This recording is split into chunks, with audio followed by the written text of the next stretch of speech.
श्री स्वामी समर्थ. नमस्कार मंडळी, स्वागत आहे तुम्हा सर्वांचं आपल्या मराठी यूट्यूब चॅनलमध्ये.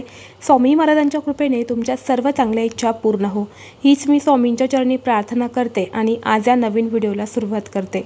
उद्या आहे 27 एप्रिल, वार शनिवार, आणि उद्याच्या दिवशी आलेली आहे संकष्टी चतुर्थी. चतुर्थी ही गणपती बाप्पांना समर्पित असते. या दिवशी बाप्पांची विधिवत पूजा करून व्रत केले जाते. त्याचबरोबर या दिवशी काही उपाय देखील केले जातात. आज व्हिडिओमध्ये मी तुम्हाला एक अतिशय प्रभावी असा उपाय सांगणार आहे. प्रत्येक आईने आपल्या मुलांसाठी हा 11 लवंगांचा प्रभावी उपाय करायचा आहे.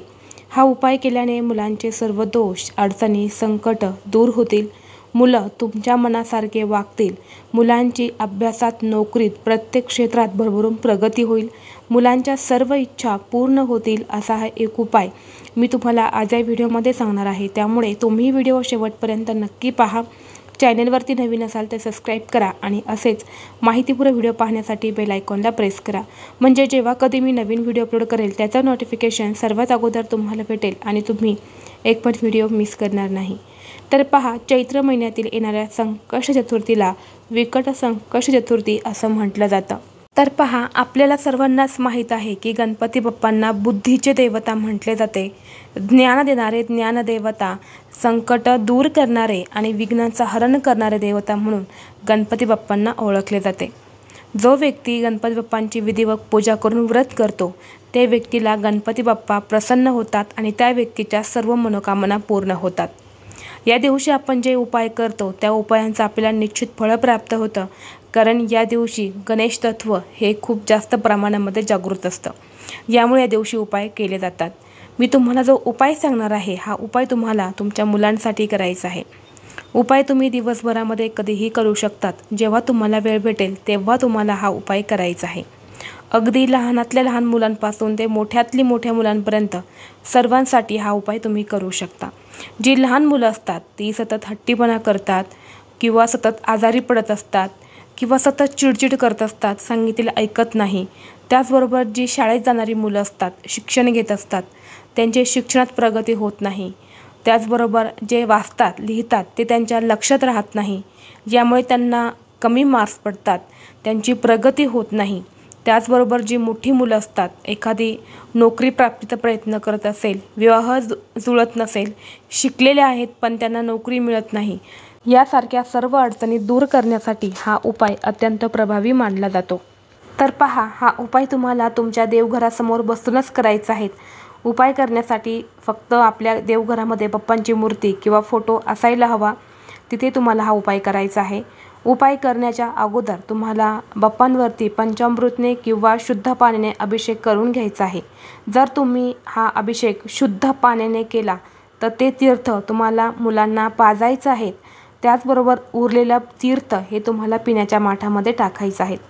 हे तीर्थ मुलांना पाजल्याने मुलांची बुद्धी ही तल्लख होते, मुलांच्या बुद्धीमध्ये वाढ होते. यामुळे मुलं जी पण अभ्यास करतात ती मुलांच्या लक्षात राहतात.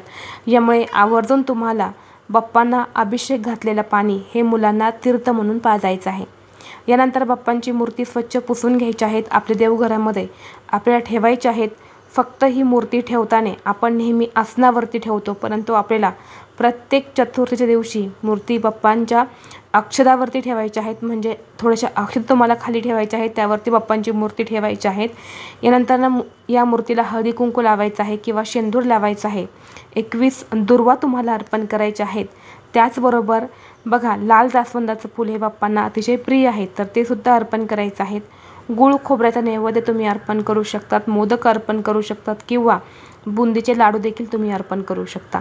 अशा पद्धतीने ही पूजा करून घ्यायची आणि यानंतर हा उपाय तुम्हाला करायचा आहे.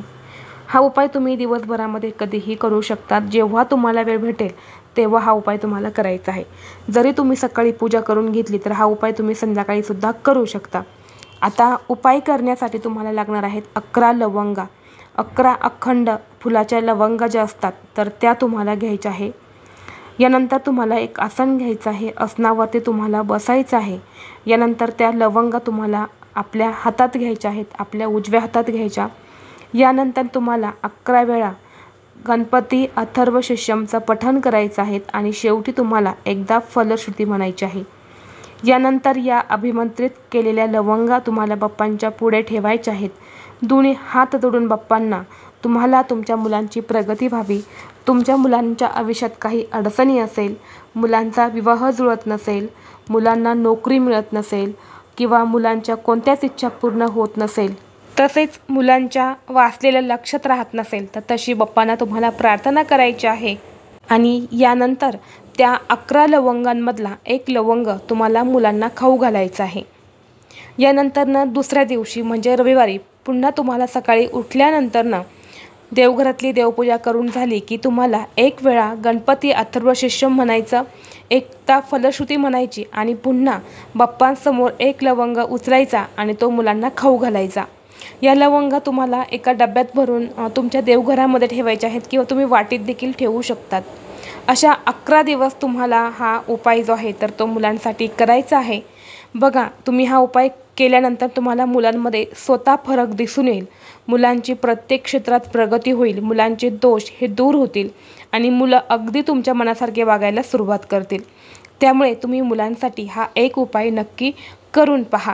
आता जी मुलं छोटी असेल ती लवंग खाणार नाही, तर अशावेळी तुम्ही तो मुलांना लवंग एखाद्या पदार्थामध्ये सुद्धा टाकून खाऊ घालू शकतात, मुलांनी तसा लवंग खाल्ला नाही तर।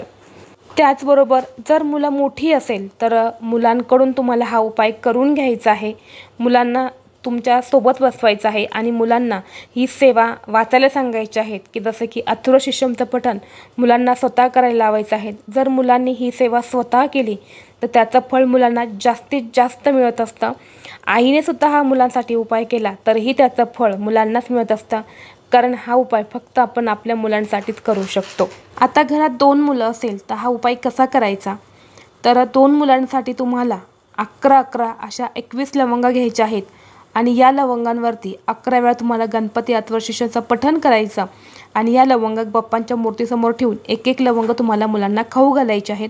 अशाच पद्धतीने दुसऱ्या दिवशी सुद्धा तुम्हाला हा उपाय करायचा आहे। फक्त दुसऱ्या दिवशी आपल्याला एकदाच अथर्वशीर्षमचं पठण करायचं आहे, 11 वेळा करायची गरज नाही। असा 11 दिवस तुम्हाला हा उपाय करायचा आहे। जर तुम्हाला हा व्हिडिओ आवडला तर लाईक करा, चॅनलवरती नवीन असाल तर सबस्क्राईब करा आणि हा व्हिडिओ आपल्या मित्रपरिवारासोबत शेअर करा। चला तर मग भेटू असंच पुढल्या एका नवीन व्हिडिओमध्ये। तोपर्यंत सर्वांना श्री स्वामी समर्थ।